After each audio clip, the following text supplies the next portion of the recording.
Ես ուզում էի պարոն նախագահ հարցնել ռուս-ուկրաինական պատերազմի մասով արդյոք դուք կանխատեսումներով ձեզ մոտ է կայուն հրադադարը բանակցություններ են ընթանում եւ նաեւ հրադադարի պարագայում այդ ճակատում Ռուսաստանի թեթևանալու պարագայում ինչ է սպասվում Հայաստանի։ Նայեք, սկզբից Ռուսաստանի վրա ճնշումը չափազանց մեծ էր եւ արևմուտքի գնահատականներով չափազանց մակերեսային գնահատականներով Ռուսաստանը այս մի քիչ էլ ճնշեն կփլվի։ Հիմա ես ուղղակի չի հասկանում, թե ոնց են իրենք պատկերացնում, որ հնարավոր է մեկուսացնել մի երկիր, որը աշխարհի 14% մայր ցամաքն կազմում։ Ուղղակի անհնար է։ Մեկը Ռուսաստանի սահմաններին որ նայեր, պետք է հասկանար, որ այդ երկիրը մեկուսացնել չես կարող։ Դու քեզ ես մեկուսացնելու 14% մայր ցամաքի բնական հարստություններից։ Եվ այդպես եղավ։ Հիմա հետաքրքիր է, որ Ռուսաստանի ընկալումը այս պատերազմի 3-րդ տարին արդեն եւ Ռուսաստանի ընկալումը լրիվ ուրիշ է։ Ռուսաստանը այս վիճակում դուրս է եկել ավելի բարձր, ասենց տոп աշխարհակահաղական կենտրոնի երկրի կարգավիճակի մեջ է դուրս եկել։ Իսկ կարող է պարադոքսալ թվա, բայց Ռուսաստանը ցույց տվեց, որ ինքը գրեթե ասենց պրոքսի պատերազմը ՆԱՏՕ-ի հետ հաջողությամբ վարում է եւ դա Ռուսաստանի ընկալումը ամբողջ աշխարհում լրիվ ուրիշ մակարդակ է բերած։ Մեկ լինում է, չէ, որ ինչ որ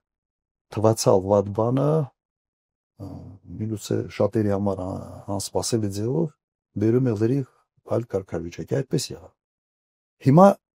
հաջողության կասնեն թե չէ այս վերջի այս փուլը բանակցային շատ դժվար է լինելու։ Ես հակասություններ այնքան շատ են, հիմա այդ 4 մարզը երկու հանրապետություն, մի հատ մարզը ընդգրկված են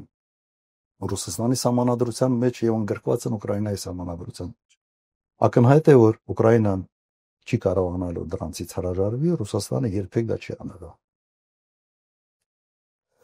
Ամենից շատը ինչ որ տեսնում եմ, հնարավոր է որ սառեցվի այս շփման գծով։ Բայց նույնիսկ սառեցվելը առանց հստակ երաշխիքների, որ Ուկրաինան երբեք ՆԱՏՕ-ի անդամ չի լինելու, չեմ կարծում որ Ռուսաստանը դրան գնա։ Եվ ինչ որ միտեղ իմ տպավորությունը այնպեսին է, որ հիմա բոլորը ուզում են ցույց տան, որ շատ ավելի են հակված բանակցությունների, քան իրականում հակված են։ Եվ հատկապես ուկրաինական Թրամփի որոշ հայտարարություններից հետո այստեղ ակնհայտ է, որ ասած մրցակցություն է գնում, թե ով է ավելի շատ ուզում, որ հաստատվի խաղացում։ Բայց խնդիրները սրա մեջ են, հակասությունները չափազանց մեծ։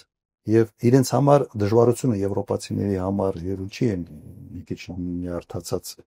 հատկապես ֆրանսիացիք եւ բրիտանացիք, որովհետեւ սկզբում հայտարարությունները անպագորկոր հայտարարություններ են։ Ասում էին, որ պետք է ստրատեգիական պարտության մատնվի Ռուսաստանը։ Սա են ասում։ Եվ ընդհանրապես մի անգամ ասել էի վերջին ամուլի ասելիս ժամանակ, որ Եվրոպան ունի լուրջ առաջնորդության ճգնաժամ։ Մարդիկ sense օրվա ոնց որ լայքերով բանով են ապրել։ Մի քանի տարի ծառաջ մտածող չկա։ Այս պահին ընտրությունից ընտրություն կամ ինչ որ երևի շփաթային վարկանիշային ինչ որ չափագրումներ եւ փորձել անընդհատ ինչ որ դուր գալ, դուրս չգալ, սա հնարավոր չի։ Այս քաղաքականությամբ հնարավոր չի առաջարժել։ Եվ երբ համեմատում ես հիմա այդ վիճակը Եվրոպայում, օրինակ Չինաստանի հետ, Չինաստանի նախագահը ոնց ասեմ, համեմատության եզրեր չկա, կամ Ռուսաստանի նախագահի հետ համեմատության եզրեր չկա ստրատեգիական մտածելակերպի տեսանկյունից եւ ավելի հերանեկարի վրա ուղղված հայացքն է։ Ոչ չկա համեմատության եզրեր։ Սա իսկապես առաջնորդության ճգնաժամ է Եվրոպայում։ Ես հիմա այդ լավատեսությունը դեռ չունեմ։ ինչ որ մի պահ կաղնելու է, որովհետեւ կողմերը միշտ փոխնում են պատերազմից եւ մի պահ գալիս է, որ այդ մոտիվացիան կաղնելու ավելի մեծ է լինում, քան շարունակելու մոտիվացիան, բայց մոտեցումները չափազանց տարբեր են այլս։ Ոնց պիտի բերեն, իմի բերեն, դժվարանում ասել, բայց սառեցումը ինչ որ հնարավոր եմ տեսնում։ Ինչ որ մի գծի վրա սառեցում։